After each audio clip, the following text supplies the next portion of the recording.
That's where the Dakota Access Pipeline is supposed to come through, directly through this ground to that camp that was set up. We're here to protect the sacred water and sacred Mother Earth, and I just don't want to have to tell my kids when they ask me what does clean water taste like. Welcome to the show. As always, thank you for tuning in. We've got Matt behind the camera. I'm Ben. You're you, you're here, and that makes this stuff they don't want you to know. This week, Matt, Noel, and I are examining a common but sometimes disturbing and complicated question, which is this: how far would you go to protect your home? What would you do? This question comes up throughout history, right? It's the reason for wars, it's the reason for armistice, it's the reason for unimaginable violence and joyful peace at times. And the latest incarnation or example of this question is being examined right here in the US, in one of the less populated states. It's called North Dakota. North Dakota is one of those states that you don't hear about very often, whether you're in the US or abroad, and it's a relatively small population. There are about 740,000 people who live in North Dakota. However, North Dakota has something very, very important in our current day and age. It has fossil fuel resources. And regardless of what we hear about the possibilities of alternative energy, which are very real, right now, there's still possibilities. And this world, make no mistake, runs on oil. Nations wage wars over oil. People kill people over oil. So in a world that runs on the bones of ancient dinosaurs, if we're waxing poetic, right, the remains of eldritch algae, oil is one of the most important resources of our time. And of course, the US, like any other nation, seeks to gain control of it wherever possible.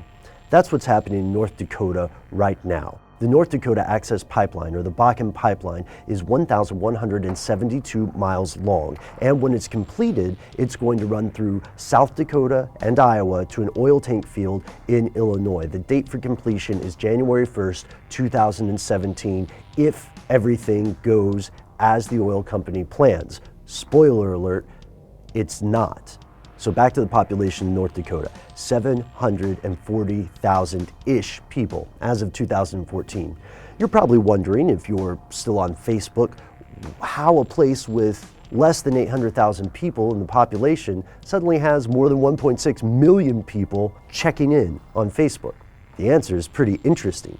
These people, of course, aren't physically there, most of them, but what they're doing is signing in to support the Standing Rock Sioux tribe protesting the construction of this pipeline, along with about 200 other tribes. And they're checking in this way because, according to the activists, law enforcement was actively looking for people on social media who had checked in at the protest site so that they could be detained or arrested or dispersed. So people, protesters, not just in the US, but across Europe, South America, you name it, they're checking in to sort of cloud the social media view, right? To fog up the telescope, if you will.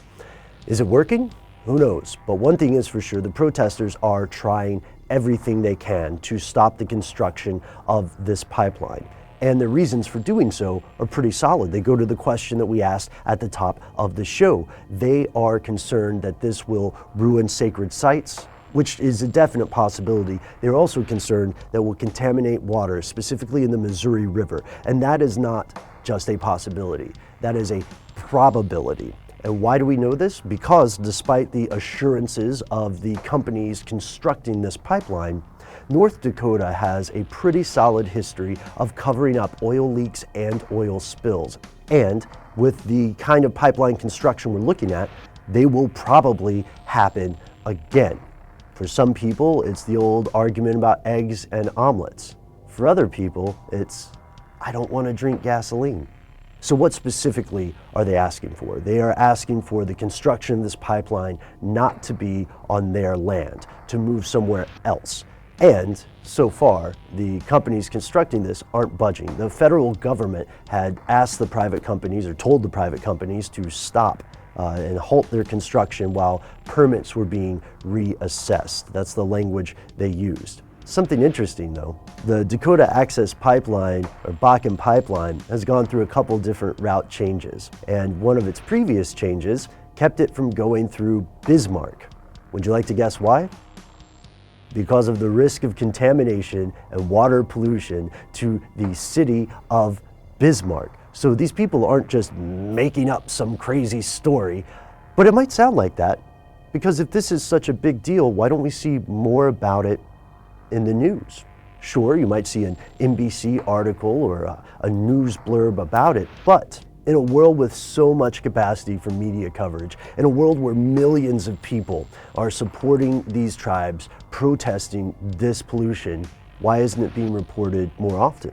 As we're filming this, it's mere days after the 2016 presidential election here in the United States. And on the election day, the private company that was told not to continue constructing the pipeline went ahead and kept building. So we're in a very strange time. This may be one of the times where history hinges on a series of upcoming events.